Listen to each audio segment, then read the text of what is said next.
Uma coisa é a formação da fé.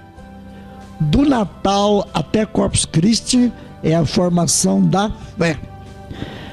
Tempo comum é a formação do testemunho.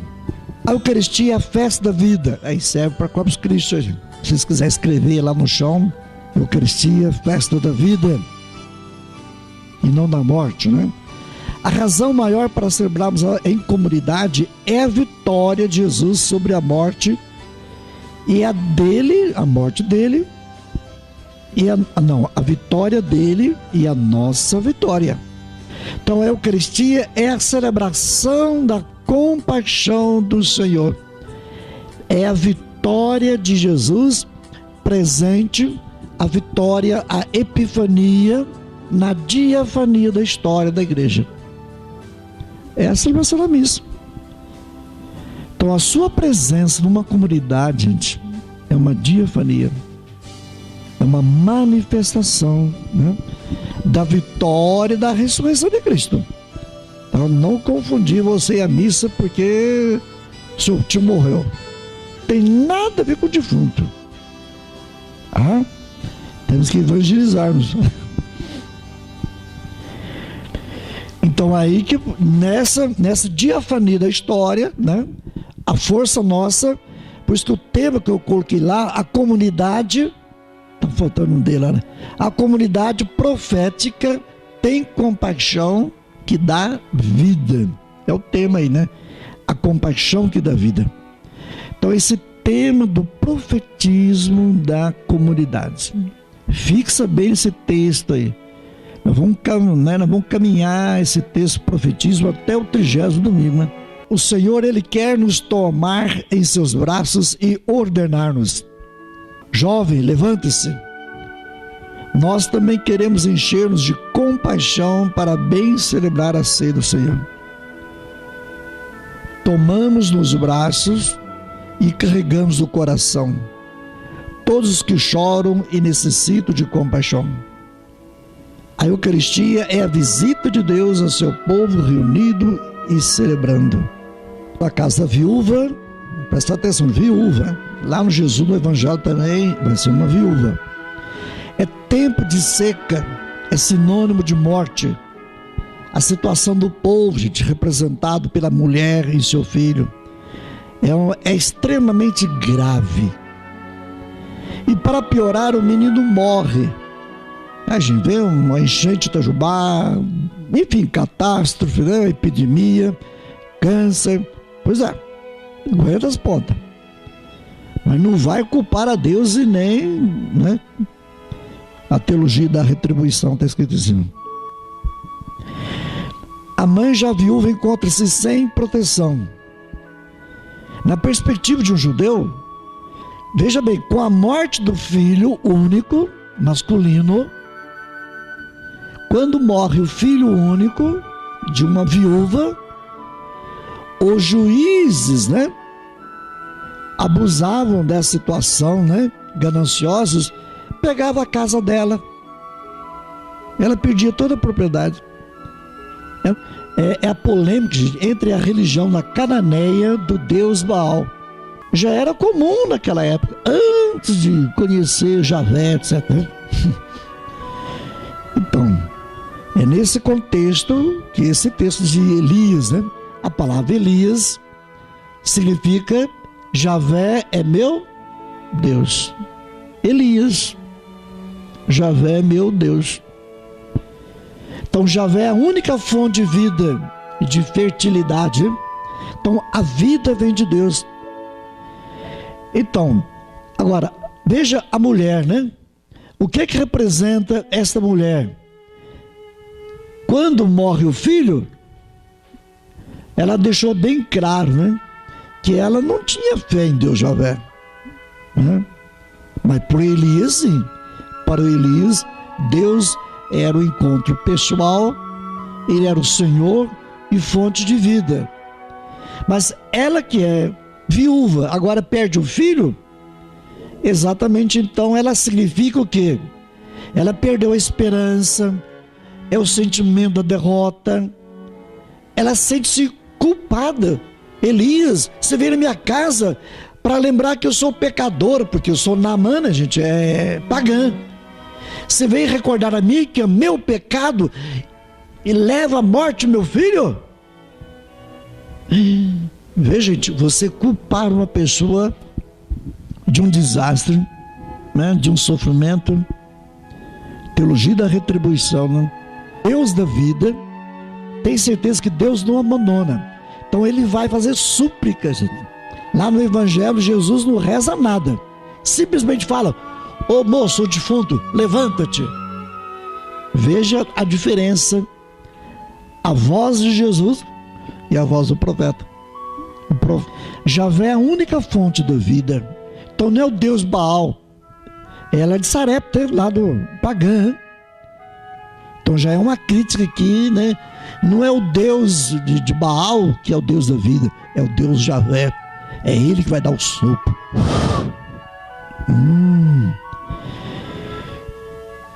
Então a atitude daquela mulher supõe que a presença do homem Deus Elias tenha desenterrado as faltas dela, provocando a ira de Deus. Então por isso ela sentiu-se punida pelo erro dos pais nos filhos. Essa é uma noção cruel de Deus. Aí domingo passado, de Santíssima Trindade, vamos corrigir a noção que você tem de Deus. Muitos têm aquela ideia, noção de Deus cruel. Deus castiga, Deus condena, Deus manda para o inferno. A única fonte de vida, de fertilidade, a vida vem de Deus. Essa luta que São Paulo na segunda leitura vai mostrar, né? A vida vem do Evangelho, do Evangelho de Cristo, não do Evangelho dos homens, né? E nós temos que, né, a referência mágica, né? A religião da retribuição. Você está sofrendo porque você está pagando os pecados dos seus pais que estão em você hoje. Que é isso? Eu estou sofrendo por causa do meu avô? Como é que eu posso sofrer por causa do meu avô? Dê a vela, mostra você fazer o sinal na cruz.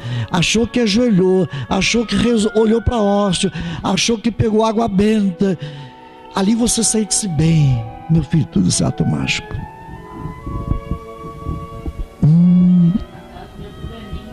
O pecado e doença é errado, gente. Então a oração de Elias vai deixar bem claro que a fé, nós precisamos ter fé num Deus pessoal, um Deus Senhor e fonte de vida. Então quando ela viu a reanimação do filho, aí ela percebeu que esse homem é o homem de Deus. Então profeta, ser profeta. Então sentir compaixão. O que o Elias tinha que reanimar aquele jovem lá? Não tinha nada que reanimar, né? Mas olha que está, irmão. Por que Deus vai mandar o Elias exatamente ser acolhido por uma viúva? Olha lá, podia pensar mal. Elias também vai aprender a noção quem é Deus. Não foi lá no seu povo, lá, Israel. Tira uma lição para você. Você tem possibilidade de ser mais cristã com algum pagão do que com outro cristão.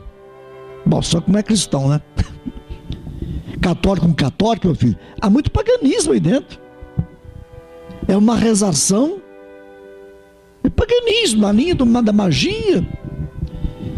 E Elias vai fazer a experiência do Deus pessoal e Senhor, fonte de vida, exatamente como uma pagã, uma mulher que nunca ouviu falar de Javé. A mulher, gente, significa a perda da esperança, o sentimento de derrota. Às vezes a gente procura culpado, gente. Nunca culpa ninguém e nada. Se acontecer, infelizmente, né, a sofrer na sua vida, assuma aquilo de graça a Deus. Não tem caminho a fazer sermos profeta a maneira de Elias.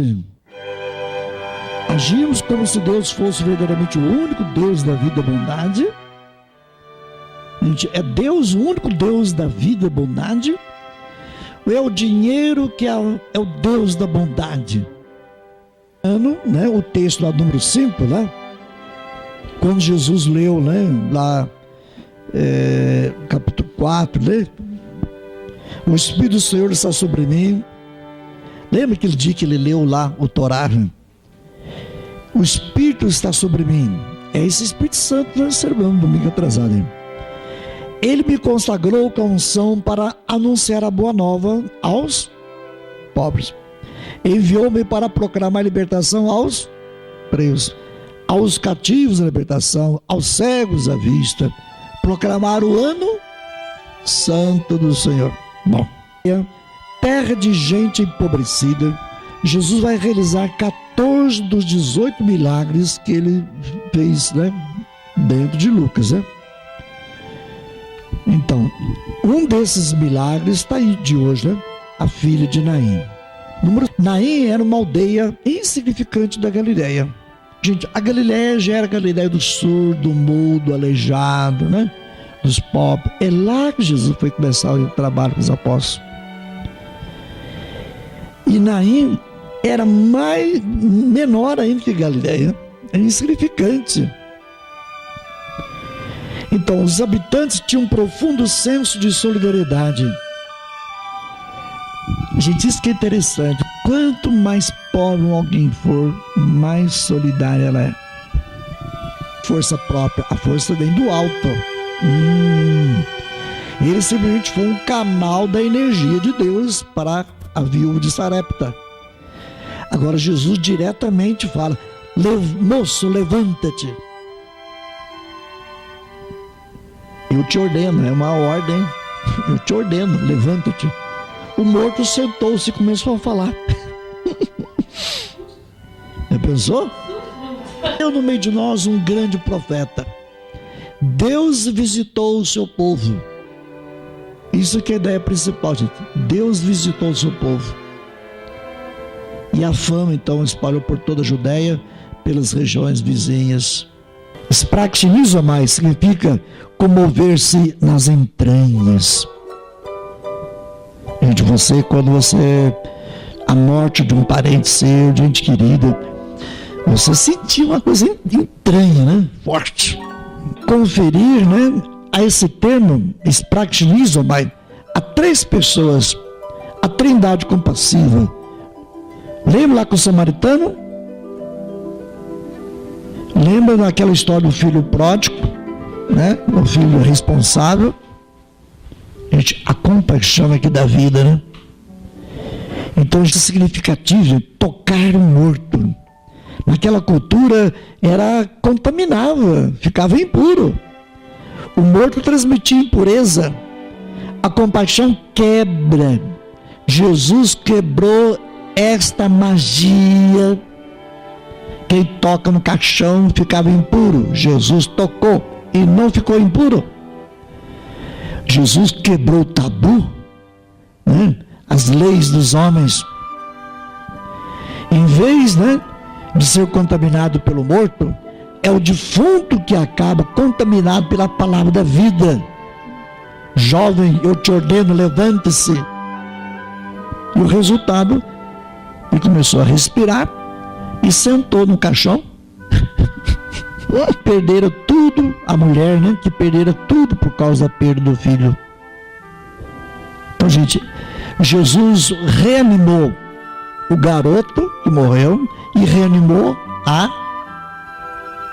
quem? A viúva, a mãe. Então vamos tirar. Então Jesus veio criar, oferecer ao homem alegria de uma vida aberta com todo sentido. Meu filho, não é questão de história, agora é questão de teologia. O que essa história quer dizer para nós, né? O sentido da vida, né? Quem está com Jesus, né? Aí Corpus Christi, tem que ser pessoas de alegria. Em Deus se encontra o sentido da piedade, do amor vivificante. Em Jesus só podemos também suscitar vida, ter misericórdia. A importância também. Quem tem religião não tem misericórdia.